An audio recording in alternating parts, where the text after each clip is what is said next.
Ready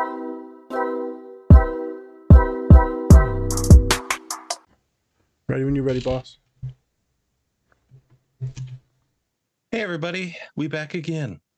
We're back. I'm Spencer, and of course we have our licensed clinical therapist, Naz. Hello, Dr. Naz, Dr. Nazir. No one calls him that. All right, so this is a Different Spectrums podcast where we talk about movies, shows, and the mental health aspects that surround them. We also like to have some laughs, so don't take us too seriously. Or do. It's up to you. There you go. Also, don't forget to run up those likes for us. We'd really appreciate it. Tongue tie there. Also, don't forget to check out Bub's Naturals, our sponsor for the show. Yes. Use our discount code DSP20 to get a discount off of your entire order. Yes, it's right there. Bubs. Yep. Go to bubsnaturals.com. There it is. We'll also have a link. I think we should probably put in the link tree. That'd probably be smart for us. Yeah, I just saw that. Yeah. The Cure sent out an email. They're like, yeah, you should put this in your link tree. I was like, that's a good idea. Yeah. I'm like, oh, okay. So we'll be having another sponsor soon, but we'll talk about that later. Yep. So today we have our special guest, Dr. Diana. Welcome. Welcome to Thank you. Hello. Hello. All right. Quick and to the point. All right. And here we go. So for today, we're talking about Encanto. Encanto. We're going to be taking a look at 3 scenes. One, where Mirabelle was talking to some kids. Right. Second scene. Second scene. Mirabelle's getting yelled at by her grandma. Yep, getting yelled at. And then third scene, her grandma kind of tells a story of her trauma and why she's so angry. Why are you so angry, Grandma? So we're going to be looking at trauma, especially intergenerational trauma. And we're also going to be talking about gifts and if we have them or not. It's a question we'll be asking. But yeah, so before we get into it, Naz, anything? Yeah, that's it. I will put the stuff in the link tree so folks can get the code and go right to the merchandise there. You get the 20% off on any of the supplements. They've got coffee, all types of things. Spencer's going to do a commercial right after this for it. Yes. But yeah, the link tree. Also, I've seen people are clicking on it. There, of course, there's the worksheets to help you with anxiety, depression, OCD, all those different things, relationships, and there's the free assessments, and then all the mental health apps. So go ahead and check those out. I'll put more stuff and link more cool things in there as time goes on, as I see more people coming in. But let's get into this. Let's have a good discussion about this movie, which is all about just family trauma and family damage. And then Dr. Diane will help bring some of these things to light because this was her request. So let's get it done. Let's get into the scenes. Whoop, whoop. Whoop, whoop. Whoop, whoop. Hey, everyone. Before we get into the show, please check out our collaborator, Bub's Naturals. They sell a variety of health and wellness products, including collagen peptides, MCT oil powder, coffee, apple cider vinegar gummies, and other amazing products. Go to bubsnaturals.com and use our code DSP20 to get 20% off your entire order. I just ordered their apple cider and vinegar gummies, and I'm excited to try them. If you are looking for a high-quality, all-natural health and wellness product, Bub's Naturals is a great option. The company offers a wide variety of items that are designed to improve overall health and well-being. So go check them out, and remember to use our code DSP20 when you check out. And with that, let's get into the show. What are you doing? They were just asking about the family and... She was about to tell us about her super awesome gift! Oh, Mirabel didn't get one. You didn't get a gift? Mirabel! Delivery! I gave you the special since you're the only Madrigal kid with no gift. I call it the not special since, you have no gift. Thanks. Oh, and tell Antonio good luck. Last gift ceremony was a bummer. Last one being yours, that did not work. If I was you, I'll be really sad. Well, my little friend, I am not. Because the truth is, gift or no gift, I am just as special as the rest of my family. Who wants more cake? All right, guys, where do I drop the wagon? Maybe your gift is being in denial. We're gonna save the miracle. The magic. What are you talking about? Look at our home. Look at your sister. Please, just... Isabella wasn't happy, and Of course she isn't happy. You ruined her proposal. No, she needed me to ruin her proposal, and then we did all this, and the candle burned brighter, and the cracks. Mirabel. That's why I'm in the vision. I'm saving the miracle. You have to stop, Mirabel. The cracks started with you. Bruno left because of you. Luisa's losing her powers. Isabella's out of control because of you. I don't know why you weren't given a gift, but it is not an excuse for you to hurt this family.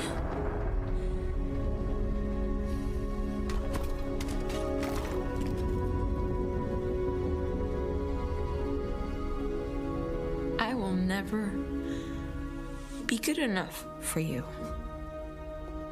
Will I? No matter how hard I try.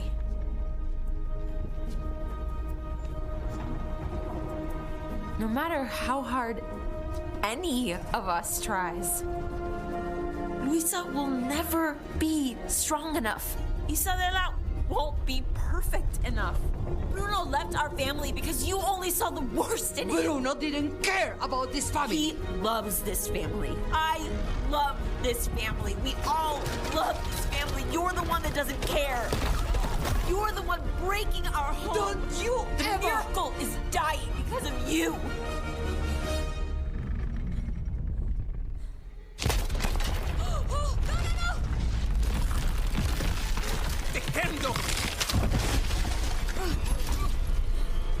I thought we would have a different life. I thought I would be a different woman.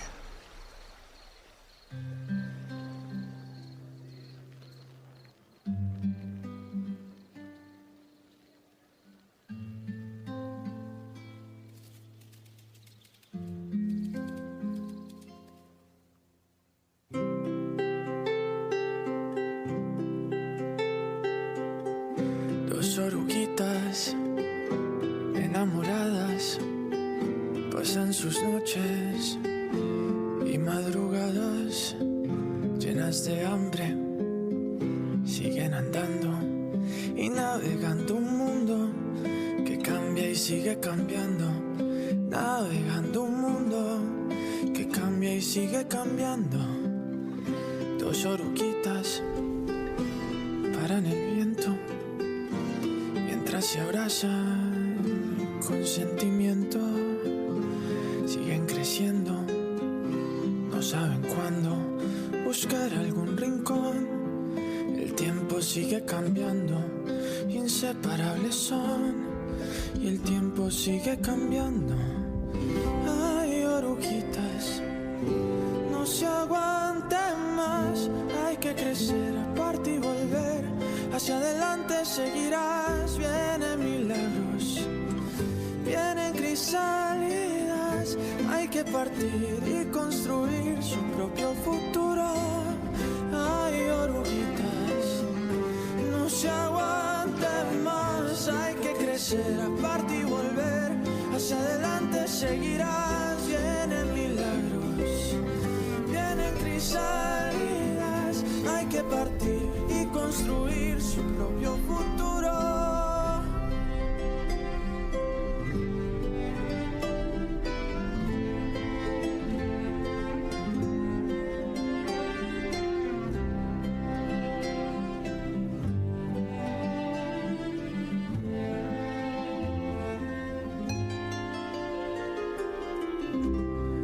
Dos oruguitas desorientadas en dos capullos bien abrigadas.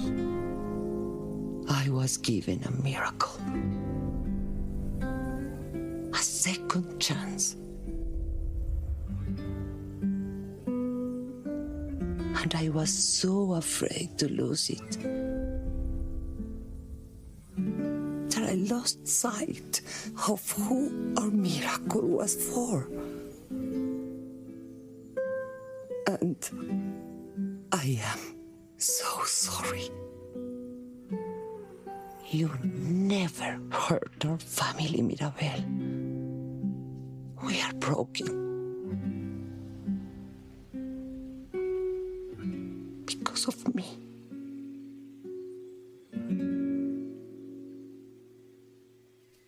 All right, and we're back again. We're live, like spaghetti. Yep, I said it. Moving on. Yep. All right, so Dr. Diana, or is it Diane or Diana? It's Diana. Okay.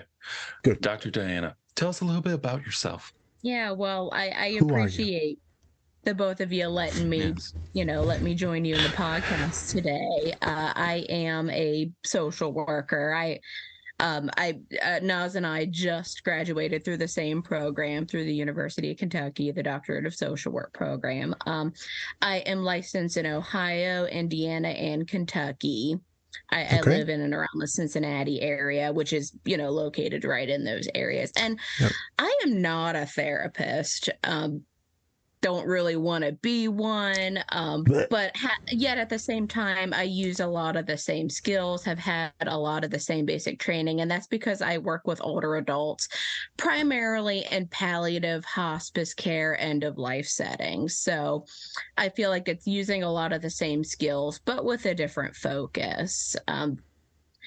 Right now, I am working for a community-based practice. It's basically a mobile physician practice. I work as the social worker on an interdisciplinary care team. Okay.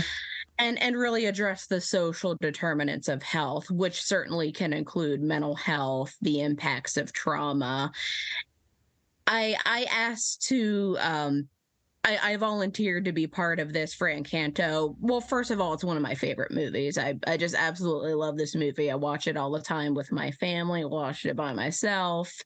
But also, I really am just interested professionally in being trauma informed. And it is part of my role as the social worker on an interdisciplinary care team to often educate about being trauma informed and how, a person could have gone through a trauma, whether you realize it or not. That's not necessarily something you see when you look at somebody.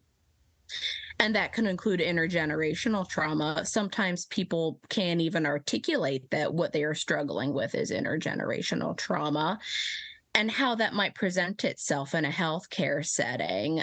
Sometimes people with mental health diagnoses are often labeled as non-compliant or Yep. Hold on, I'm getting like a thing. Oh, you're good. Sorry, I was just getting a pop-up. Sorry. Anyway, a person can be in a healthcare setting, in a primary care practice, can be labeled as non-compliant. I feel like that is a very judgmental term.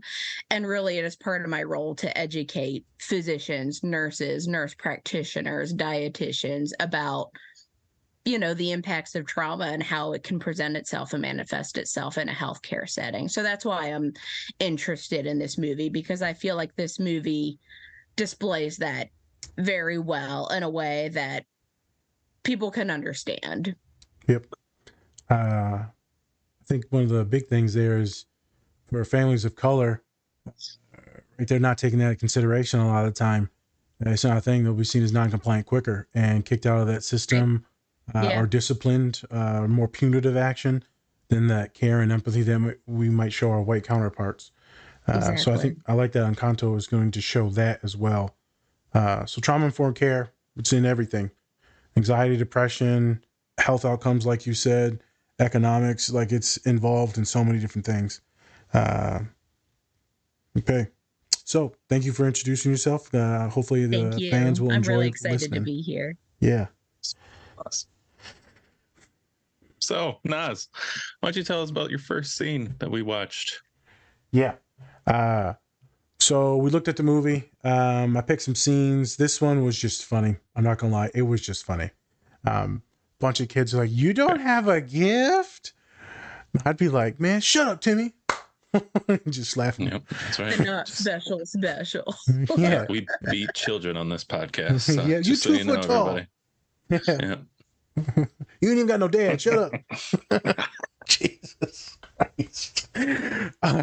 So Diana, if you didn't know, I should have prepared you. I'm not the most appropriate at times, so you will see I that. kind of picked up on the fact that there is sometimes some colorful language used in this podcast from what I've seen from other I'm sure. Oh, you should have seen the first episode. That was. Oh yeah, the first iterations. We had to pull them down because they were bad. So yeah, we're not hitting kids out here. But You're I just fatherless, Timmy. Leave. Oh. Talking about generational trauma. Yeah, there it is. You see Maribel super embarrassed. She's doing this song and dance. She's doing all this stuff, right? And she just kind of just pukes right there. She freezes right there. This dude brings some gifts. Also kind of passively aggressive teases her. I wouldn't even say passive aggressively. I would say microaggression. Incidental, subconscious, like microaggression. Subtle microaggression. And then the kid teases her some more, which is more blatant. But everyone teases her a shit ton during the family. So she's continuously just like, why don't you have a gift? Why don't you have a gift? That's scene one. It'll make more sense as we get through the discussion on the gifts. Scene two is Maribel's talking to her grandmother. Her grandmother comes out steaming. She's hot. She's mad because they were singing and dancing, the sister upstairs, and like they fell down and like there's flowers everywhere and everything's not perfect. Grandma freaks out. What are you doing? Why are you doing this? You're not supposed to be acting like this.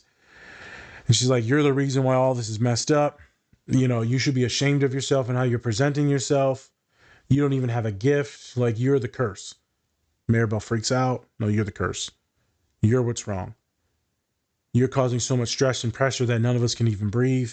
The other sister that's extremely strong, that's feeling the pressure. Like, if I am not strong, then I am worthless. What am I?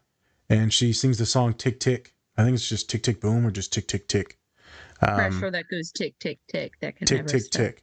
Yeah, and it's intense because she's just talking about her wanting to like blow up inside. Or it's going to blow up when she doesn't have anything to offer. So whole thing, the whole family's whole thing is production, outcomes. One could say in America, capitalism. If you don't produce, you are worthless. America. If you are disabled, injured, old, sick, neurodivergent, then we don't have value because you're not producing to the economy. Someone sent me an Instagram reel about this the other day, and I was like, Jesus Christ, it's terrible.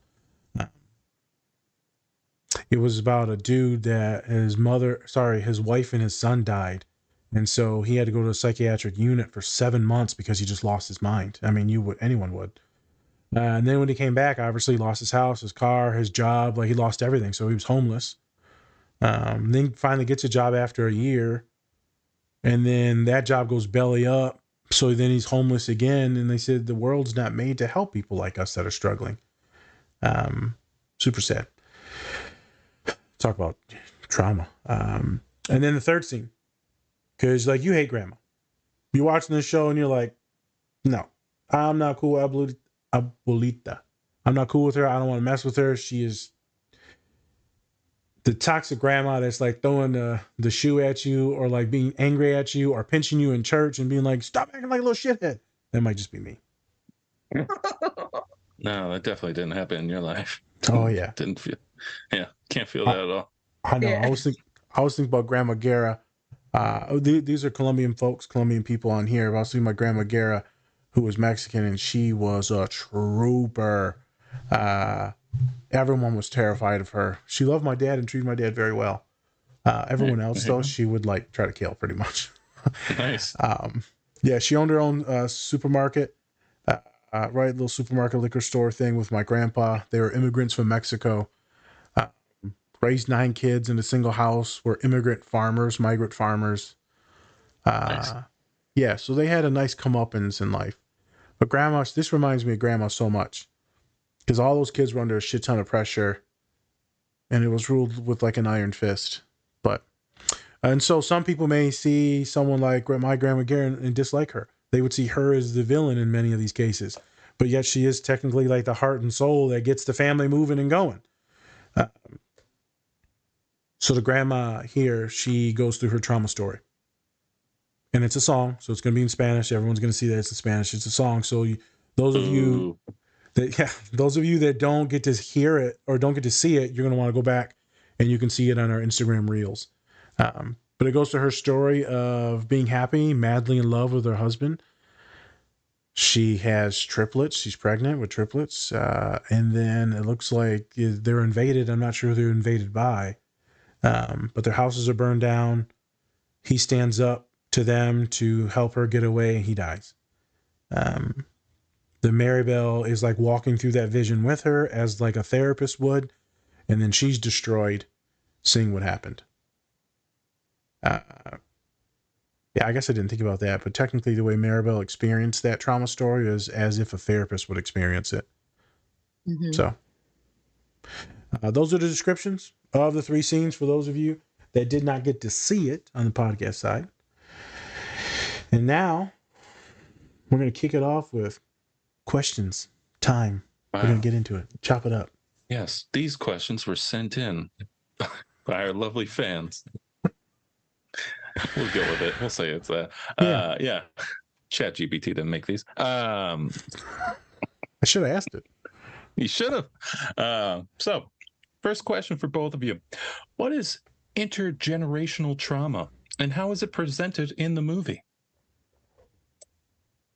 Well, I can get us started on that. So to really, I think, to describe what intergenerational trauma is, which is a term we've just kind of, hoard around here so far. So it's first, I think, important to describe what trauma is. And that is I hate to describe it as some traumatic event, but some kind of an event that happens in somebody's life, a negative event. Could be, it sounds like it seems like in this scene that it was some kind of a war or some kind of civil conflict or something. Yeah. I don't know if there's a historical basis on that or not. Sometimes it's something like that. Sometimes it's, sexual abuse. Sometimes it's a car accident. Sometimes, and again, coming from a healthcare perspective, sometimes the diagnosis of a chronic medical condition is a traumatic event, arguably. Yep. So, trauma isn't big or small or doesn't look a particular way, but it is something that impacts a person's life and ability to function. Now, I think it should be noted, not everybody who experiences a traumatic event goes through a trauma response. Some people can get through that and, kind of get through it just fine and don't really need any kind of mental health professional or medical attention or anything like that. But that's not always the case. Sometimes people go through a trauma response, and perhaps now you can help me describe that a little bit better clinically. But my understanding is those are kind of the behaviors, the things that happen with a person after they go through a traumatic event. And sometimes short term, it can be okay because that's what you have to do to survive, to get through. But long term, it causes stress. And these could be things like the depression, the anxiety. Sometimes people can turn to substance use and abuse. Very often. Other kinds of self-destructive behavior. So that's what trauma is. And so intergenerational trauma, which I think is a whole other layer of that, is, okay, a person goes through a traumatic event and goes through a trauma response and has children and raises those children. So that child is being brought up in kind of this trauma response environment. And perhaps the interactions are fueled with that depression or anxiety or anger. There's a lot of yelling, or maybe not. Maybe things are just completely cold and silent and there is no communication. Withdrawn. Yeah, thank you. And so therefore that child is brought up in that kind of environment, whatever that toxic environment, and then learns how to, that is how, they learn interpersonal interaction. And then sometimes on top of that, those, that second generation who went through perhaps that peripheral trauma, or maybe it's secondary trauma, or really the intergenerational trauma, not necessarily firsthand experiencing perhaps what that parent did, but experience those impacts, then have children, and then it's just kind of this cycle that continues. It's like a snowball effect. So I hope that describes what intergenerational trauma is. And, Naz, please, if there's better terms to use clinically, please, interject. I think that was well to describe it, because we haven't really talked about this topic before. We've talked about trauma and like alluded to intergenerational trauma, or passing it down, and how it can change personalities. This specifically, you see her interacting with her children.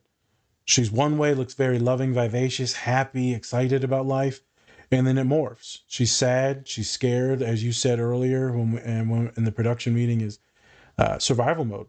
And so when you're doing that, the survival mode, maybe the fun's not there anymore. So now maybe there is yelling, maybe there is perfection, maybe there is a constant fear that something's going to happen. So there's over preparation for those things. Like, she doesn't look like a happy individual in the movie, right? The grandma, she does not look healthy. She's very strict, very mean, very stern, very stoic. Very stern, yeah. Very stern, very and you could even tight. see, like, in the scene where, like, the trauma happened, like the miracle happened, the Encanto, and then like the mountains raised up and they kind of raised around her. Like, kind of, I felt like it was like kind of this is the trauma surrounding her and shutting her off from everybody else. Okay. Yep. And then you see it passed down to the kids, which were the 3 adults in the movie. And then you see it passed down to those grandkids, which are now dealing with it. And so it just keeps going. I think it's like that in most families, right? As the therapist, you're like breaking down some barriers, you're therapizing a kid, and you're like, oh, tell me about your parents. What do they do for jobs? What's your connection with your family? How do you talk? How do you communicate? Oh, well, my dad doesn't talk that much, or my dad's on substance abuse, or, I really don't know my mess with my mom because we're always mad at each other. And then, okay, how was their parents then? Then you start to see those dynamics and how they affected the parents. Well, like, my parents are better than my grandparents, so I'm kind of happy with that. There's the episode in Kim's Convenience, Spence, where I forgot the daughter's name, Janet, is talking to her ma, and the ma's known as like this mean witch, right? And she draws pictures of her, and she says, I don't like talking to you. And then she's like, but I'm better than my ma. She's like, not that much. She's maybe 20% better. And then they're fixing the bedroom, and she's like, here, put these nice clothes on, otherwise you never get married because no one wants you. And she looks at her mom like, how dare you say that? And she's like, what? That's 20%, nicer than what my mom would have done. Yeah. I'm not kidding when I say this. My mother would always say, you have it so easy, Nazir. And I'm like, this is easy? She's like, you have it so easy. You have no idea. She would say it all the time. And she would be so angry at me when I did not follow instructions or did not do these over demanding things, which none of these other kids are doing. None of these other kids are doing all this hard work and yard work and, in some cases, slave labor. Which that's how I became friends with Colin. I needed someone to help me out with the work. Come here, white boy. Help me. we were just talking about it today with Colin. Yeah, we were like, man, we used to work so hard with my mom. He's like, yep. Colin would literally work for some tamales and rice. You know what? One thing you can say about Colin is that he will put in the work for nothing. For nothing. He will do it. I remember one time there was this pre-workout I drank. It was by BSN. It's called NO Explode. I drank it, immediately puked everywhere. Colin drank it, took it like a champ, lifted these boulders and like set them in different places. He tried to drink that same pre-workout like a few days later, hurled everywhere. No idea how he took it, but we needed him to move this boulder, and he did it. I'm not gonna lie, some of it, and a lot of this is like kind of traumatic. We had tons of fun. Apparently, a lot of barfing. It was barfing. Yeah, we also made a joke. I mean, I'm sure Con liked all the free liquor at the house too when we were like 16 years old, 17, 18. Different story, different day. Yeah, I wonder where we get it from. Intergenerational trauma is the thing that perseverates through a lot of families of color. And I would say a lot of families of lower economic status. Agreed. It's just a thing. And I'll say this, then I'm going to kick it to Spence real quick. There's big T, little t. I ain't talking about steroids, testosterone. I'm talking about... For now. Yeah, for now. I got some later. That's our next sponsor. Brought to you by PEDs of America. Stick 'em.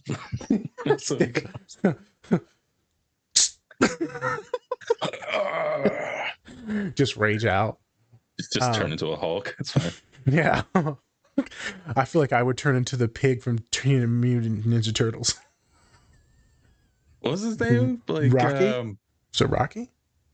I don't think it's Rocky. Rocky and Bebop. Something in Bebop. Yeah. Something. But yeah, go on. Yeah. Sorry, Diana, just FYI, I know you've listened to the pod before, we go on side quests. Just a little bit. Yeah, little side quest. But when we talk surprising. About it's a thing. Big T, like Diana said, physical abuse, sexual abuse, emotional abuse. And then you get into some of the smaller things like not having adequate food, not being able to pay rent, family members having, mental health issues. I already said like food insecurities. It could be, things like car accidents. It could be a lot of different smaller things. It could be like bullying. I would say bullying would still be little t, depending on what type it is. There's a lot of different little t's out there. The pressure and perfectionism, I would say that's also a T, depending on, right, that could be emotional abuse. So folks will be like, I don't have trauma. Well, I'm not saying that you have the big traumas, but there might be some small things that fucked you up a little bit. A bunch of small cuts add up to a larger cut. If it's not cauterized and bandaged and stitched up, will continue to bleed out, and you will continue to have manifestations of bad shit throughout your life. Things will be a little awry. So don't get confused. Dan said there's big T, little t. Over a period of time. And that's not to minimize any kind of trauma. Trauma is trauma. Just acknowledging it can manifest in so many different ways. Correct. I just want people to be like, well, I don't have trauma. Well, we all got a little bit of trauma. We all got a little trauma. Yeah. Or maybe your mom's got trauma. So and you didn't, and you're like, why am I so fucked up? Well, let's look at that a little further. And like you said, why am I so messed up? So we'll describe this maybe after this. No, yeah, I'm going to do a little thing, then I'll toss suspense, like I said. If you have someone that's a helicopter parent, very OCD, very strict, or very anxious, and always checking, always asking you questions and going over things over and over and over and over, you're going to become a little bit more wired anxious. You're going to always be a little bit fearful and on edge. So those are my students that come to the university and are terrified all the time and asking me questions. Am I making the right choice? I don't know how to make choices on my own. I don't know what the hell to do. I always think that I'm wrong. It's because they haven't had the ability to be autonomous. Okay, so mom or dad projected that. Now the kid's super anxious. Well, the mom and dad got that anxiety from somewhere. Could it be genetic? Yes, but most likely it was from their training, childhood, from their parents. Intergenerational. And now if you got one kiddo that's anxious and the other kid's just chilling like Colin, he's one of the co-hosts on the pod. I'm going to go to side guest. One? The barfing one? Yes, the barfing one. Okay, that's the barfer. Okay. He's a strong one. I'll let him know later he was called the barfing one. Okay. Yeah. He's usually known as white and bald, so that might be a step up. Yeah. And buff. And buff. Let's not be. He's not skinny. That's for damn sure. Big boy. Big boy. Big boy. So if you imagine you got someone that's anxious, that's legit wired anxious, and you got someone like Colin, they could be judging themselves on why Colin's so chill because they're always wired anxious. Or if you got someone like me that was a turd growing up, I'm probably going to tease you and to make you more anxious and to bother you more and to tease you more and probably bully you more. And it's going to stew you and rile you up even more. And then one would question. Is that a clinical term, being a turd growing up? Yeah. Yes. It's my father said, "You're a turd. Sometimes you're a shiny turd, but you know you're my turd." He never said Words that. of wisdom from he never from Pops. I know he did. Or did he? You're my turd. Oh, how adorable! How adorable. That's not trauma. Here we go. None of us are traumatized here, right? Yeah, none of us. All of us have been through something. Yeah, everybody has something. And so the question is, so you that person's anxious. I'm teasing that person. The question would be, why am I teasing that person? Why do I feel that need to? Is it ADHD? Is it depression? Is it anger because that kid's getting all the attention because they need more maintenance and more care and love and attention? So maybe it is. So what do? I wild out. Because to get attention, I have to be disruptive. So now you see all the intergenerational trauma, the trauma trickling down, how it messes up all the kids. So now if I'm a little shit and a little turd, right, I'm probably not going to be the best academically. I'm probably going to mess around, get in trouble, wrong crowd. So my outcomes might be worse than my siblings because they were anxious, more strict, regimented, because they was always fearful. They go on to bigger, better things, or a massive mental breakdown. And me, maybe creative and fun and vivacious, or a drug addict and dead in jail. Who knows which way this will crumble? Yeah. I'm just trying to show folks the map, the triage on how things can just go. Spencer. What scene? You can pick any of them. Which one did you like take something out of, or which one did you like? Oh, okay.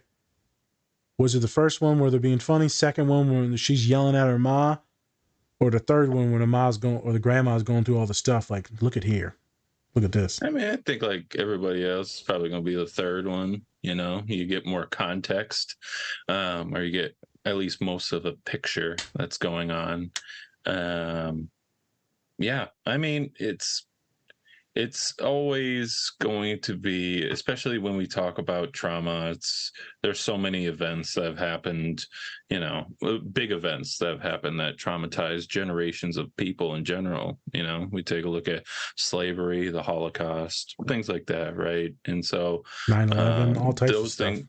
9/11 too, yeah, right. And you know, there's still lasting effects to this day.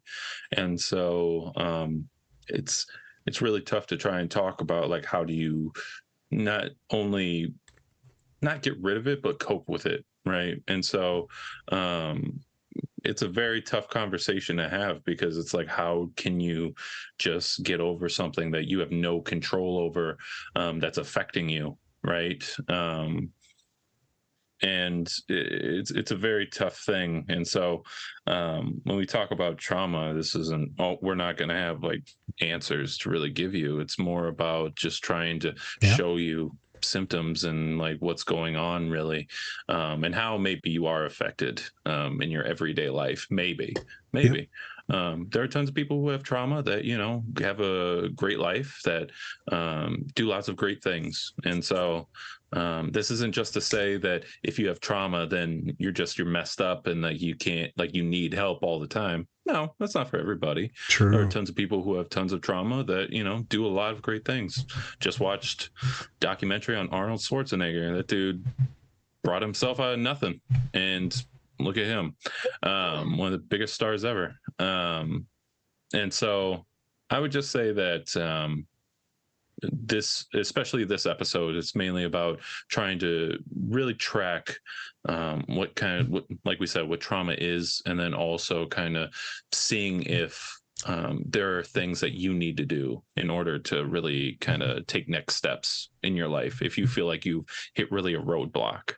So her next step was confronting her grandma and stopping the perseverating of this toxic life. Right? One person can change an entire family. And if you change an entire family, then they're going to go talk to their friends, and their friends will talk to people, and that's how it manifests. So if you change one world, you could change multiple worlds in a family dynamic. Before I forget, I want to bring something up, Spence. I just found out some horrific news. Not with my family or anything. You know the Pistons coach? We got a new coach, Monty Williams. Do you know that his wife died of cancer probably about like 6-10 years ago? He had a wife previously and she died of cancer, right? Yeah. When he was coaching New Orleans. It just came out. I don't know if you saw it. Just came out like an hour ago that his wife currently remarried after years and years, right? And so his current wife just got diagnosed with cancer. Jesus. And it's like, this guy can't catch a break. No. You know, Jesus. And I get it. It happens a lot. It's happening to people that are around us, near to us, people that are on this podcast. And it's just like, God, can you imagine the trauma that he's going through? Being re-traumatized, perhaps. So that's why I brought this up. That experience with his first wife, who was, so near and dear to him. Can't even imagine it. So prayers for him and his family, because that just broke today, which is June 13th. Wow. Yeah, terrible. And so I was thinking about that, Spence, and like, you have a wife that passes. It's gonna change the way you coach your players. It's gonna change the way you interact with people. Okay, so now that's changed who he is as a person, as a coach, as a father, as a man. And then now it happens again when he takes over a new team like ours, an up-and-coming team. I mean, who knows? At that point in time, right? It's like, I'm like, if he wants to say fuck basketball, use the language, maybe forget basketball. I don't know. It's going to change the way he acts with the team, which will then technically is a family unit. His trauma with us affect the kids, aka the players, and it will affect the way on how they treat their family because they will see their coach suffering. It will perseverate through the generations, and I thought that was a good parallel to bring today. I technically didn't get really too sad about it until just like a minute ago because I was like, Jesus Christ, man. Yeah, it's like you have like the best job that you could ever get. Best job. Yep. No matter what team it is, you're on the highest level of sports, and then just something that happens again to you, to another loved one. It's like, and you can't even lie to yourself saying like, oh, it's just going to be okay. It's always okay, right? Because his previous trigger and deep trauma was his wife passed. Right. Intense. Yeah. And relating it back to the scenes in the movie, talking about re-traumatization, the scene in the middle, that's the one where Mirabel confronts Abuela about the family and her behaviors and the house shatters. That's what happens, and it was very parallel to like the walls closing in on her and then it shatters. And that in itself, like, it seems like it was traumatizing to the family, but also I think it should be noted, that was the trigger, the catalyst of change, because, Abuela, Alma could have easily just, shut down and, withdrawn inward again like she did before, but instead she sought out Mirabel and found her at the river, the place of the trauma, and did things different. So, in this podcast, we're really knocking Alma really bad. And, I think it should be noted that, Alma did a thing. Alma did a good thing in the end. She did. And so I wanted to bring that up too. When you see her go after her, right? Go after her granddaughter. And I don't know how often that would happen. I think for a lot of families, after you check them and confront them, they're going to be pissed off and mad. They're going to take time, especially if it's like an elderly person or not just elderly, but like parent, grandparent, right? You check them. I'm just thinking if I check them, like, I'm not going to lie, you getting hit. So, so I'm just going to be clear, you getting hit. And then, but here, right, she runs, the house breaks, she goes to the pond, to the right, and the river, and she comes there. And she consoles her. She apologizes. So technically that scene is what would happen in a normal family unit over maybe weeks or months' time. Right. You got that parent, sibling, partner, your romantic partner. They have to do the introspection and the work. Unless they're really quick with it and they immediately know that they fucked up because they've already done the work before. But that scene technically would be expanded over months, years. it is a movie after all. It has to wrap up in 2 hours with its happily ever after. Sometimes it never happens. Again, I work with older adults at the end of life. There is oftentimes so much unresolved grief and trauma, and people die. People die without it being resolved, and that could be traumatic too. Mm-hmm. I remember my mother said something very, very, very, very sketchy on her deathbed, and I'm like, for real? That's what you decided to say? I'm not going to put her out there and say what she said, but I'm like, this is why I didn't contact you. This is why we don't talk, because you decided to push past every boundary that there was. And that's what I teach my clients now. If people don't treat you with respect, dignity, with honesty, then they're the ones that choose to be in your life or not. It's not you choosing. It's not you pushing them away. And I'm working with clients currently that their parents are horrific, mean, violent, abusive, manipulating to take money from them. These are poor college students, and they're taking money from their kids. And it's like, what are you doing? And so I help some of my students break away from that, because you shouldn't be paying for these things. These are independent people, right? They should be making their own cash. If you want to supplement and subsidize some things, but they have to be doing something. They sure as hell can't be treating you like crap, because we got to get this degree, this master's, PhD, this bachelor's. And students will quite often come to my office like, I'm a terrible person for not loving my parents more, for not bending over backwards and just doing everything that they wanted. I'm like, yeah, homie, you keep doing that, you're going to have no money, you're going to be completely depressed and probably suicidal. So, and some of my kids will set boundaries, Diana, and the parents will eventually accept it over a couple of weeks, maybe a month. Maybe they'll come out as queer, gay, trans, whatever it is, and eventually they come around, like the matriarch of the family here. But good majority of them never happens. Never happens. I got a kiddo that just looks at me. They're not crying as much now, and she just goes, she just can't love me. I said, your ma doesn't have the skills. It's got nothing to do with you, kid. Your ma just doesn't have the ability to do it. To treat you in the way you want to be treated. She needs her own therapist, but she's probably not going to do it. She doesn't have the money to do it. The question is you working on your stuff now will make you a better person. That way, when you decide to have kids, you're not going to mess it up. You're not going to do the same things that your mother did to you. You're breaking the cycle of that intergenerational trauma. Right. So shout yes to the grandma here. I just want to be clear that it might not happen, and also it could take a while. Even sometimes when I check my dad on things, he'll come around and be like, all right, yeah, so maybe you're right. And then when he checks me on things, it'll take me a second to come around. I'll be like, yeah, you were right. You were right. As we get older, it's harder to say sorry. I think we think that we know everything. It just gets harder. Spence, what were some of the other questions on there? So, next question coming from Robert D. Weird. How is pressure or perfection shown in the film? And which of them feel it? Or do all of them? Robert D. Diana, you can go ahead and take that one. So how is pressure or perfection shown in the film? Well, I think the obvious examples, I mean, we didn't see it in the scenes today, but the granddaughters, Isabella and Louisa being the strong one, the anxious one, Isabella being, the perfect one. Now, she's not really perfect. Nobody is. But, this idea that is projected on her that this is the way you have to be.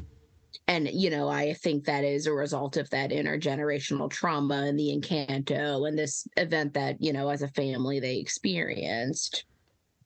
And Louisa, she's the one with the flowers, correct? That can just grow foliage everywhere? Isabella is the one with the flowers. Isabella, she's the perfect one. Perfect one. Mm-hmm. And then Louisa is the strong one that can lift the mountains and has the twitching eye that that the girl that can hear it all the time. I'm glad that you brought that up. She has the twitchy eye, very jittery, constant negative thoughts in her head all the time. Then the perfect one, you think she's cool as a cucumber, she's good, she's happy, she's peaceful, probably going to get married. That's something, right? Probably trauma-wise. Is you're going to marry this person, you're going to do this because it's going to make the family happy. But in actuality, that's not what she wanted. But she didn't feel like she had the right to disappoint or disrespect the family. So the trauma forces her to concede. Yeah, force her to concede. The one that can hear everything, that feels like a trauma response. I never thought of that. I never thought of what is her name? Dolores. Oh yeah, Dolores. Dolores is the one that can hear everything. I just thought of it now. Like, I can hear this from course a mile away. she, if you're a person that's very anxious, very scared, and always on guard because danger's always lurking, then you're probably going to be very sensitive to sound. So that seems like a gift that's very beneficial, but specifically for someone that's been through more trauma. The strong one, she could be strong because she has to be strong. I was always happy to be a big person, a large person, because it protected me. That way I could always defend myself or others. Also not a woman, though. Like, yeah. A lot of women who are bigger are shamed upon, so. True. And I also thought about how life could be better if I was smaller. And I thought about how I was better. I think about these things. If I was a little dude, how life would have been.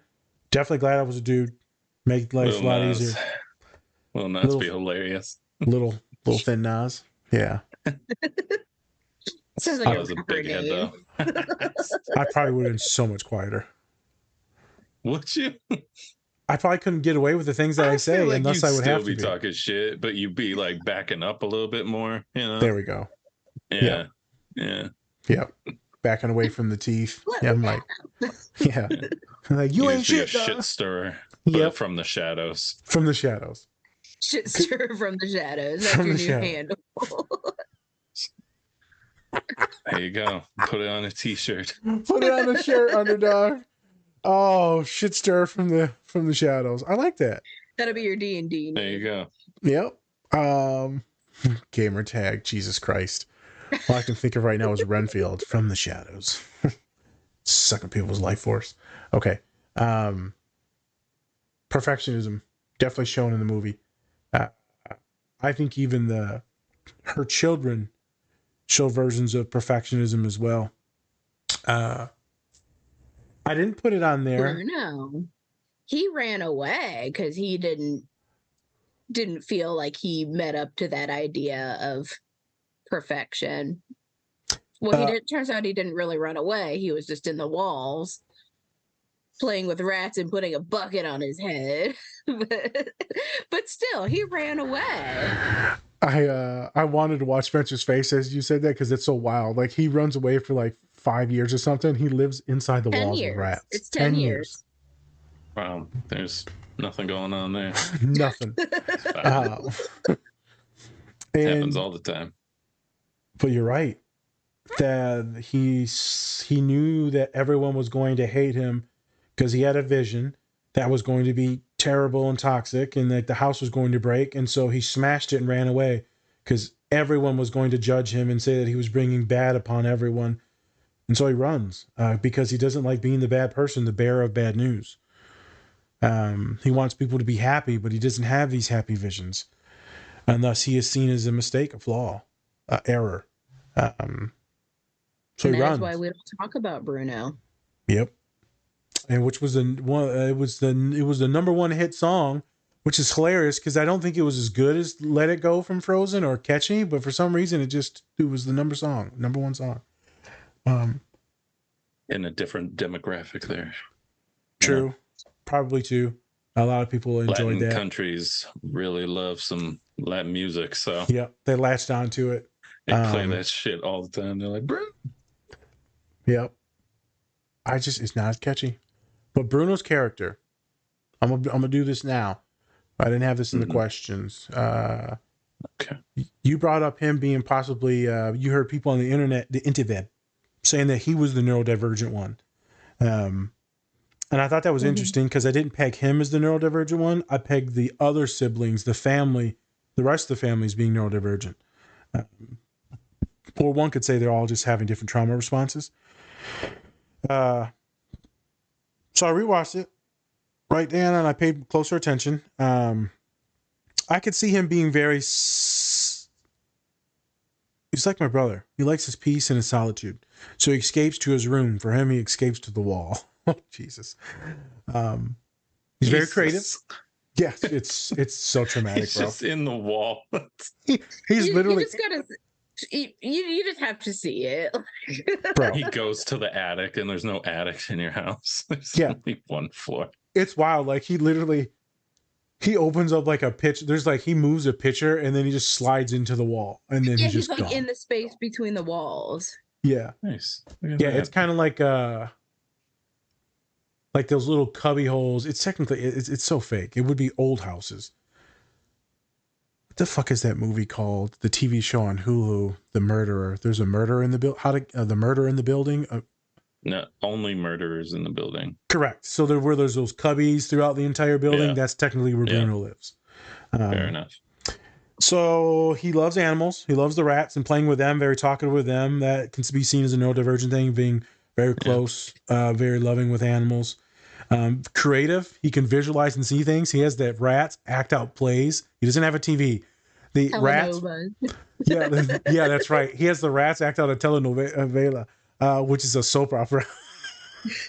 He's like, ooh, this is the good one. Yeah. Jeez. Dude, it's so sad. Like it is like the saddest fucking thing. But he's just happy as pigs and shit. And then he gets free. And then he's like, I'm just going to go back to the wall. So remember when the house was being destroyed? We see him real quick. Like I didn't notice this till my last watch, and I've seen this movie like a billion times. He like runs through the bucket on his head and like gets the rats, and then he charges through the wall with the bucket on his head. I have no idea what it is with the bucket on his head, Spence. I just don't fucking guy. That's not a Spectrum thing. I don't know what that is. Same. It's just a Bruno thing. The strong daughter.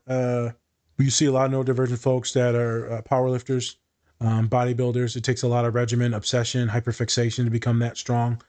You can also see it in her anxiety and the twitchiness. One could see that as tics or Tourette's. It becomes more animated, more expressive when she gets overstimulated. The daughter, not granddaughter, daughter that has the storms. You could see that as someone that is constantly deregulating. Yeah. And that would be the neurodivergent person that's just always deregulating, overstimulated, panic attacks, tantrums, crying spells. They would probably label her as borderline personality disorder, but then someone like me would take in context, well, maybe they're neurodivergent and they're melting down and it's not actually a personality disorder. The daughter with the flowers, granddaughter, nature and foliage is very well loved and known in our population. So I see her as someone that's creating this beauty, this magnificent, this art.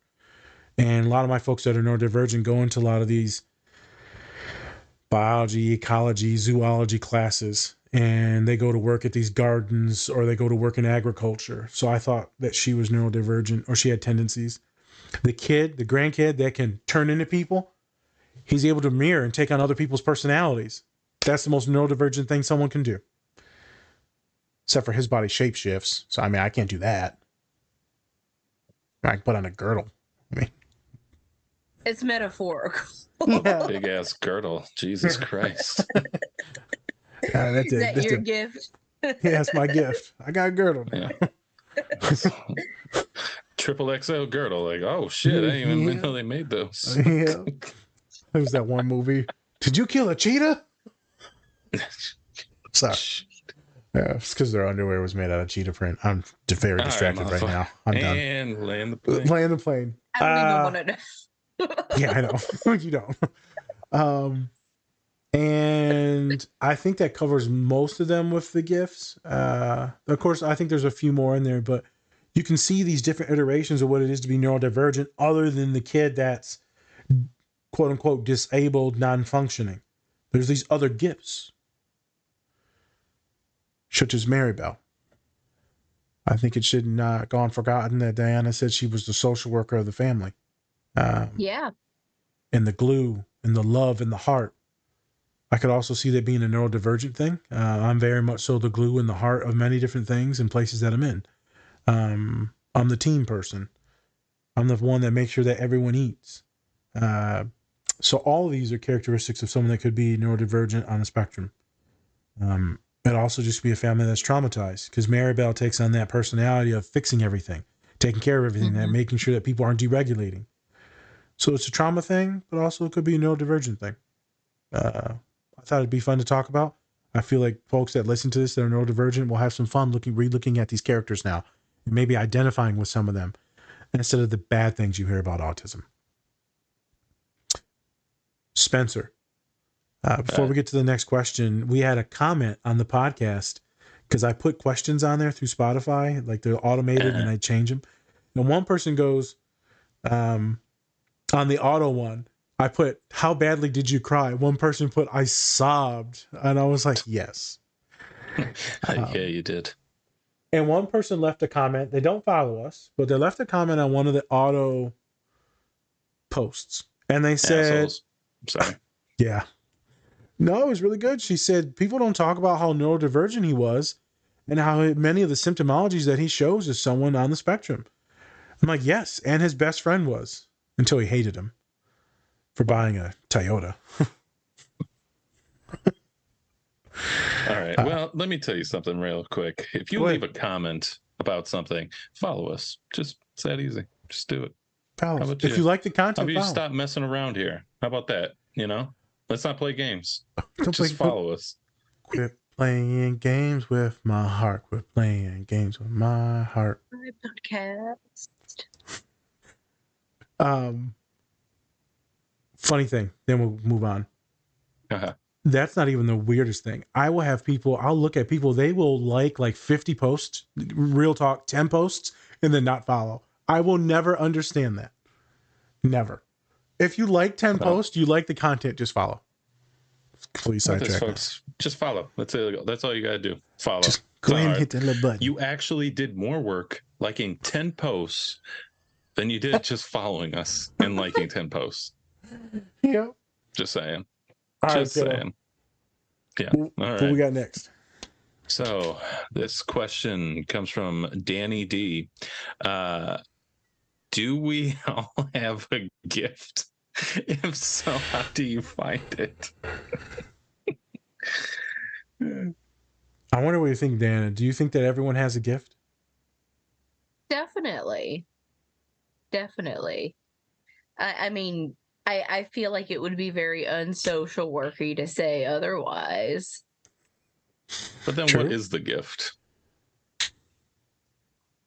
So wait, who are we talking about? No, not it doesn't have to be a character. Yeah, just anyone. I mean, that's part of what we do as social workers. We find strengths in people. I think strength is another word for gift. Okay. I agree. If you can't, if social workers are good at one thing, it's identifying strengths, even if it's the littlest thing. I think in a more broader sense, those can be identified as gifts. I strongly believe that everybody has one. Now, I also believe not everybody knows how to identify themselves. Very accurate. I think it's hard to see your own gifts. Yeah. Right. It's just hard to see. It's like when you're losing or gaining weight, you really don't notice until it's either too late. It's like the Drake album. If you read this, it's too late. Wow, that's like a 2010 callback.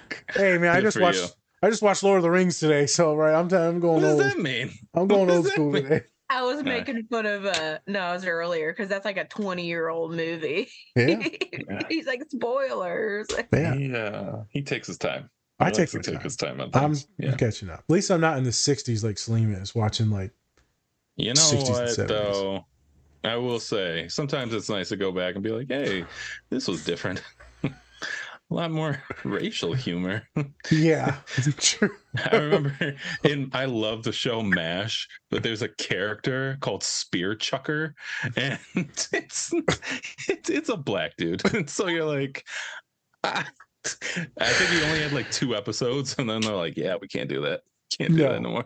Like this was just on TV, like at that time. So it was. It was and everybody accepted it. His nickname was Spear Chucker. So yeah, you didn't see much. You saw a lot of weird microaggressive racist stuff, and then nowadays you're starting to see some more diversity. I think it's really cool to finally get to Encanto because we're finally getting to some Latino, Latinx stuff, right? And then we're going to do Coco. There's not a lot of that out there. And we're a large percentage of the population. Very large. Well, you're welcome. Finally getting to it.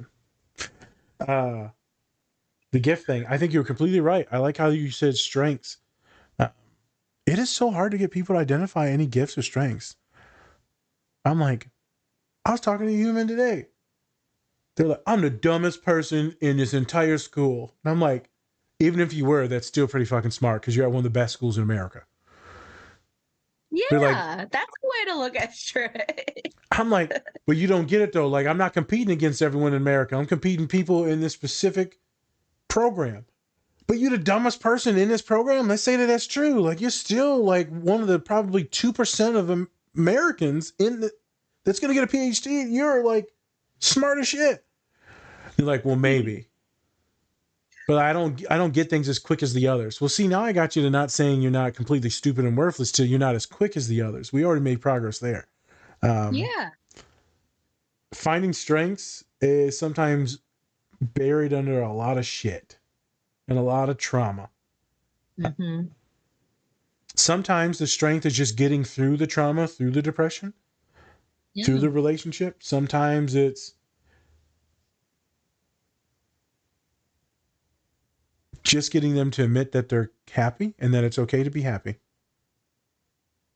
Someone said, I went to the gym. I said, good. And I felt good. Awesome. And I felt like attractive. Good. It's awesome. And I felt so happy and proud of myself that I cried. I said, that's awesome. But then I started crying even more because they said, I never feel this way. And I'm mad that I never feel this way. Good about myself or attractive. I said, yeah, that sucks. And you won't have that feeling as much as you continue to do these good things. But it was awesome to finally get them to be happy and proud and content because they thought it was bad and a sin to do those things. And you help people find, you always had the skills to identify these things. You just didn't know how to do it. And so we show you in therapy. Now it's your strength. Now you're off and running. Strengths, I think, and I'll be done. Strengths, I think, can be built. You might not just be born with this gift. Maribel was not born with a gift, but it was built over time. Does that make it a gift though? That's my question. Is because I don't think people have gifts. I really don't. Go ahead. I think that we have skill sets that we learn and that we really hone in on and really grow to be. And because I think once you say gift, it's like that's just something that's given to you. You don't just work on a gift, right? I just don't think you do. I don't think you work on gifts. I think it's very, especially to those people who really put in the work and really make sure that they hone in on whatever craft they have. Perfection. I think that kind of is a detriment to them because you're just saying like, oh yeah, if you just have a gift, like you didn't have to work at it, you didn't have to put in any time at all into that. And that's the thing. And I don't think that, obviously when we talk about like this movie and things like that, they did get gifts, right? Like they have magical powers that can make them do all these different things, right? But when we talk about us in reality, it's more of, I think that we really have to build on what we have. It's, for example, right? You could, for sports analogy, you could always say Michael Jordan, right? Michael Jordan, greatest player of all time. Greatest player of all time. Talent. But he worked his ass off to get that talent. And he had people around him to really help him with that and make him want to be more competitive and drive him. And he was in a nice social, or he was in a good situation with it, both of having both of his parents around and things like that. There are a lot of factors that go into what make people great. And so I think that once we talk about gifts, it's something that's just, it feels like somebody just gave to you, and then you're like, oh, okay, I have this. It takes away, I don't know what the word is. It sounds like from your perspective, it takes away not necessarily the autonomy, but like the earned. It unvalidates what the work that, or it invalidates. Lessens. Yes. Right. Okay. It minimizes the. So the only way that I could see it, if I was to take, I almost called you Colin. If I was to take Spencer's perspective, then I would say, at the least, you have a predisposition. You have like a talent towards something. Like some folks are a little bit better at math, or art, or music, or whatever, and then they build and build and build and build, and then now it looks like a gift, but technically it's like years of grinding. Yeah, you're not just going to be born and then you know how to do math. It's just not how it is. You're just not. Yeah, there'll be that talent, and then you build upon it. Yeah, exactly. Like an ember. And that's the thing. And that's when we talk about, that's why when we talk about gifts, I don't think you can build a gift. You can build talent, I think. I think you can build talent. I think you can build even just, not even emotions, but just certain characteristics for yourself. Like you can be shy, but then you can grow into somebody who talks to everybody in the room. Takes a lot of work, but you can do it. And, you know, some people do have what they call a gift of gab, but I think for the most part, a lot of people really actually talk to people, and then they kind of build off that and keep on going from there, you know, and build something. It's like, Nas, do you think you have a gift? And what do you think your gift is? So I was going to say that when we're going to stick to speaking. Well, I would watch my father and my mother, especially my mother growing up, because father wasn't there. Yeah. But I would watch her talk and hustle and schmooze and sell and sell and sell. And so I would watch her, and then I would see my father, and then I would watch him. And then I ended up getting these jobs where I had to articulate, and my mom would take me to these sales things, and I'd have to hand out pamphlets, and so my speech grew, my ability to hustle. And then in college, I started doing outreach programming and I had to go bump into people to get them to fill out a survey. Who the hell wants to fill out a 20-minute survey? Well, I would lie and say it took 12 minutes. I would shave some time off. And then we would give them plants or fruit or gifts and stuff like that. But it got me really used to just going up to people and saying shit. And so I built a skill set, but I don't know if I would have had that. I guess the gift would be growing up in the environment, but everything else was technically grown. Now I would say the heart that me and my brother have, I would say that I don't know if we actually worked for that. I feel like that was always kind of there, but technically my father nurtured it, because if my father wasn't in my life in 2001 when he was out of incarceration, then I would be very different than what I am now. The heart would have not been watered and fertilized. I would be very different. Very different. And so it depends. My gifts, I got many of them. I'm good at talking. I'm good at making people smile. I'm good at hustling. This is what I say in all my interviews, at all these interviews I do when I'm big time interviews now. And I'm just being honest these days. And I say, I'm good at hustling. And I know I'm not supposed to say that word, but this is what therapy is. I'm hustling you into believing the good shit instead of all the bad things. Hustling you to find your strengths, as Diana said, and believing that this is something that you can build upon and actually have a happy life. To me, that's the hustle. If I was to say this in class, they'd be like, ooh, that's what we call cognitive therapy, Nazir. Right, so after that interruptance, we are back. Yeah. I was just talking. Diane's just there staring at me deeply, and she's like, oh yeah, I'm not actually here. She was just frozen. You're like, wow, she just keeps on looking at me and then drops. I'm like, she hasn't blinked in 3 minutes. Yeah. This is weird. All right, well, no judgment here. Most eye contact in a year. Not wrong. Sorry. I don't know what to do with this. Colin's baby will literally not blink for like 5 minutes. It is the creepiest shit. I'm just done. A fly goes on her eye and then just flies away. You good, baby? You good? Okay. Yeah. All right. All right. So getting back into it. So kind of going off of do we all have a gift? Is being better than you were yesterday good enough? My answer is yes. Diana, what you thinking? No. Nice. Say the question again. Is being better than you were yesterday good enough? How am I supposed to answer that? Like, well, yeah. Like, yeah, there you go. I mean, that's the most marketing question I've ever heard in my life. Like, oh, you know, being better than. I mean, that was by Nazir Z. Fuck you guys. I'm trying to find people, you know, you've got a gift, you're always being competitive, you've got the pressure, you've got this intergenerational trauma. Right. We're just a bunch of humans trying to be better than what we were the day before. And everyone's like, well, no, I need to compete with them and this and that. I'm like, homie, as long as you're just doing better than what you were like earlier today, like that's what we're trying. It's absolutely true. All joking aside, I mean, absolutely. Again, you know, if you look at things from a strengths perspective, that's you just got to look at it like that. Yep. Spence, I would assume you agree as well. Nah, that's just such a leading question. Like, stay how you are today and never change. The best you would ever do is just plateau. Yeah, the best you'll ever do is full depression. So. Yep.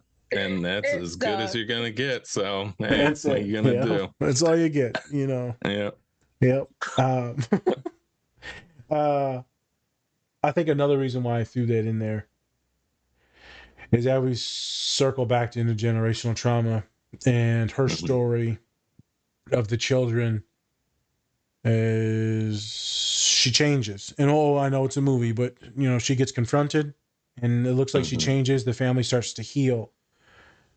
And so you can sit in that shame and that grief and that trauma and that just negative concept of yourself after she gets confronted, or you can just start just to make amends and just start moving forward with your family. Because you might have blown it already. You've blown it for the last 30 years with your kids, and maybe you've spoiled some of your grandkids. By spoiled, I mean like they've gone rotten because of the anxiety and pressure of the trauma. But maybe you can help them build better lives, because I'm assuming they're like teenager-ish, 20-ish. One of them's super young, the grandkid. And then you can help them with their children. So the grandma still has time. She still has time to make amends. So that's where I was going with this is, if you find out that you fucked up, step one is to recognize it, then start to forgive yourself and just do better. Can't change the past, but you can make amends. Absolutely. And that's a trauma perspective, is having empathy for yourself, having empathy for others, because you don't know what they're going through, and just trying to move forward. Life is hard. I have a lot of humans that look at me and they're like, is it always going to be this sucky? I just kind of look and I'm like, yeah. They're like, it gets easier with time. I was like, yeah, it gets easier with time because you learn to accept it. Yeah. Slowly losing your mind, but you know, it's fine. Yeah. Yeah. Just slowly definitely becoming over this. Like King George and the Queen Charlotte we just watched. Oh just my slowly losing your God. mind. Jeez. Two worlds colliding. Yeah. We have kids. Yes, we have kids. Oh, really? Oh, cool. Nice. Good job. They have a lot of kids. I know. A lot. So that's all you can do back then. Yeah, I know, right? I actually forgot, because in the pre-production meeting I said I didn't because next we have coming up is Coco. We're doing that on Thursday, and that one is like extremely devastating. Spence, have you seen Coco? I have seen Coco. I forgot how bad it was. The grandma scenes and like the very end, it's just too much. Yeah, you mentioned that. It's just yeah, it's just too much, man. The Remember Me, like he had to sing Remember Me to her. Jesus. But we're gonna have a good talk about music next time. Yeah. This one I said it did make me cry, and then we watched this last scene and I was like, huh? Yeah. No! Both of you were like, Spence? You felt some emotion? Spence is probably just checked out. I was more just like, what? Yeah. It's like, yeah, get them. Yeah. To the people on the horses. Jesus Christ, Spencer. Yeah, use those machetes. They got them good. Yeah. Slice and dice, baby. Slice and dice. Oh my God. Someone order fajitas?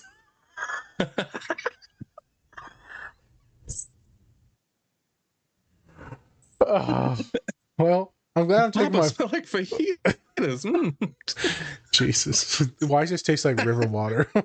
Jesus. Oh, we lost Diana. And gone. Okay. Well, so we will not be having back. No, I think there's a lot of people, if they make it to this part of the podcast, who are like, "Oh my God." It's just so insensitive. Yeah, damn right. My parents died in a river machete fire. That made me cry a little. That was good. Oh, it's good. That's what I do. It's a nozzle. That's my gift. Yeah, that is your... There's your gift. Bringing laughter and shock and awe. I was just going to say making people cry. Well. Different reasons, different day. I know. I remember teasing SideQuest. I remember I was an intern, 2014, at Aquinas University, and I go to one of the senior therapists. I said, "What do you do to clients back there?" She's like, "What do you mean? They just leave your office crying." It's like Jesus, you're terrible. Fast forward. Do that. Fast forward, like it happens. Fast forward 5 years, everyone's crying nonstop in my office, so it's a thing. Yeah. You gotta now you have joy out of it. You gotta try to decompress. Yeah. You gotta. Students are gonna cry. They're gonna do the thing. I just thought it was funny. Mr. I teased Burns her for now. How so? You don't remember Mr. Burns from The Simpsons? Yeah, I remember him. Does he make people cry? Like, yeah, he loves evil stuff. Yeah. Everything is evil. Yeah. Yes. Yeah. Excellent. When my client starts, I'm like, "Ooh, tell me about your daddy issues." Oh my God.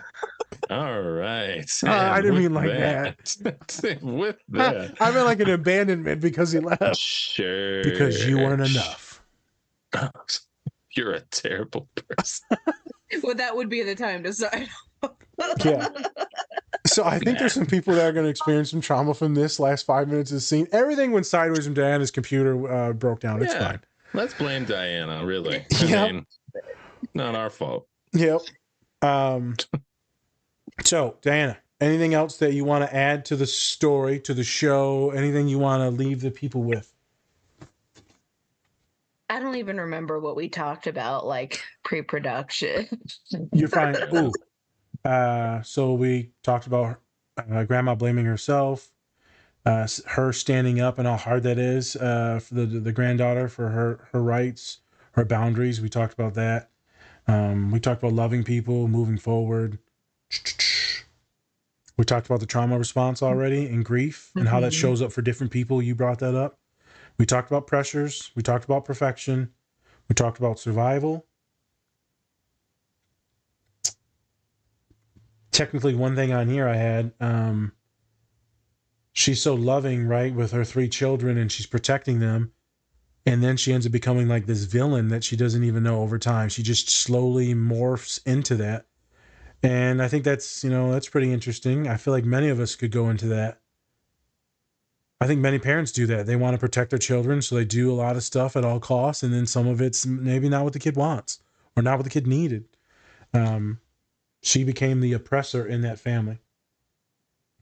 There was something that you said that you starred, and I cannot read my handwriting. I mean, I think I remember it. Loving heart. Again, just for anybody who's watching and just from a trauma-informed perspective, trauma is real. It's a thing. It manifests itself. We all react in different ways. Intergenerational trauma is a thing. So, whether you are a therapist or a social worker or a helping professional or even just a person who lives and breathes in this world and interacts with other people, we all sometimes have some preconceived notions about people and how they behave, and just know that you don't know what that person has been through. You don't know what that person's family has been through. So just try to have a little grace and understanding and be informed. Thank you for that. I wish a lot of people had that knowledge when they were looking at me and judging me when I was younger. Because maybe I wouldn't have felt so shitty. Maybe I wouldn't have thought that I didn't have a gift.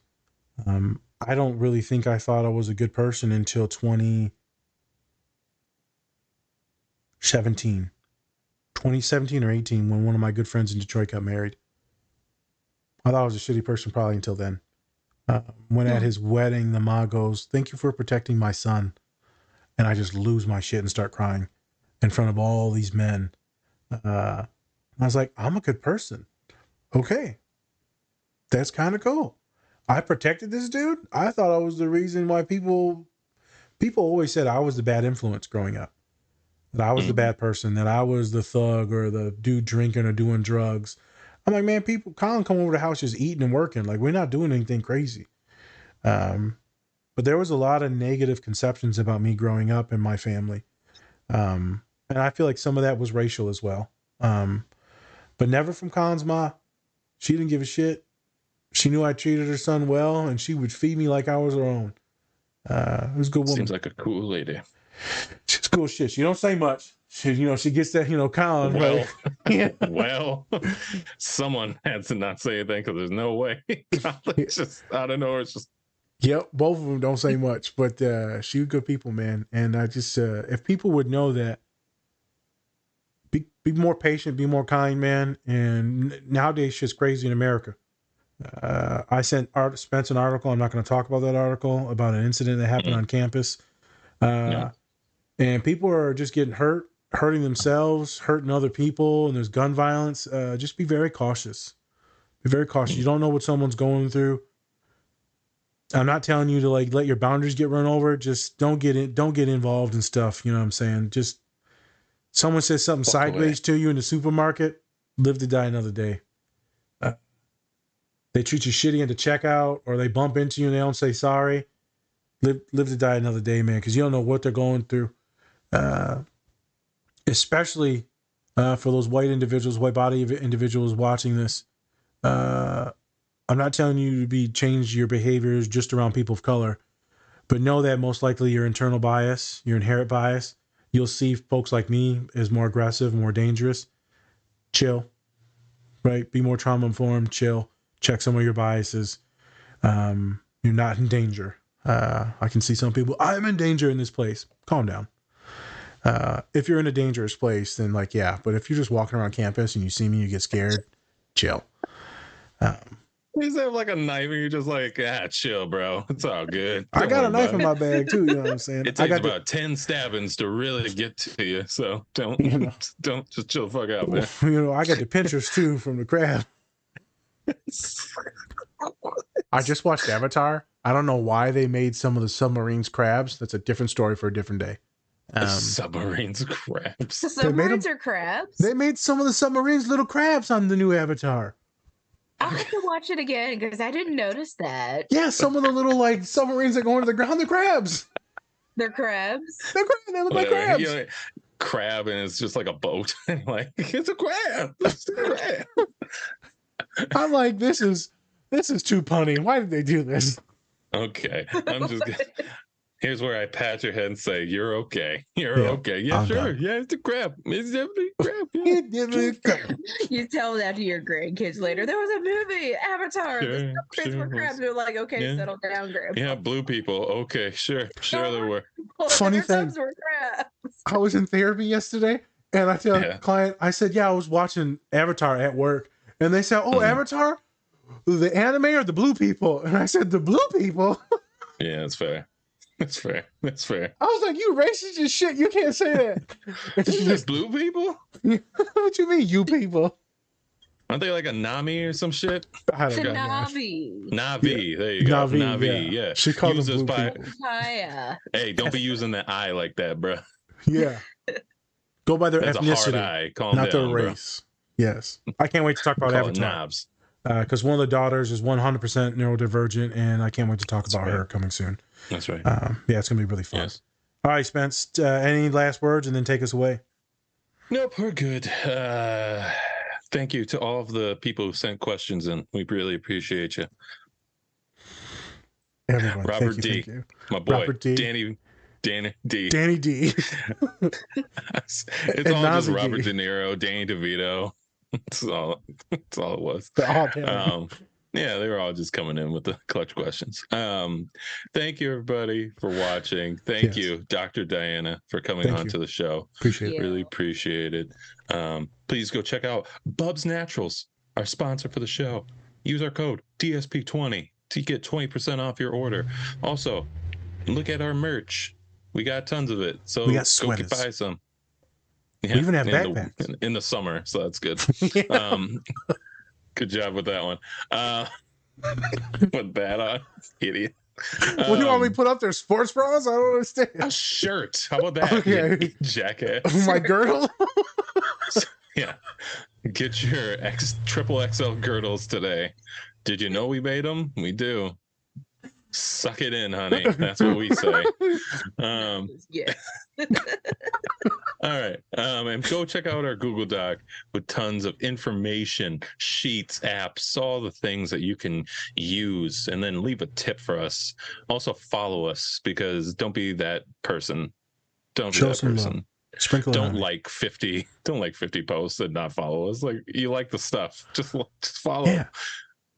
I don't understand. We're growing in followers, so it's okay for you to be like, "Oh, I follow that podcast." Yeah, I know. It's not like we got like 5 followers. We're going to be at 10,000 here in like a few days.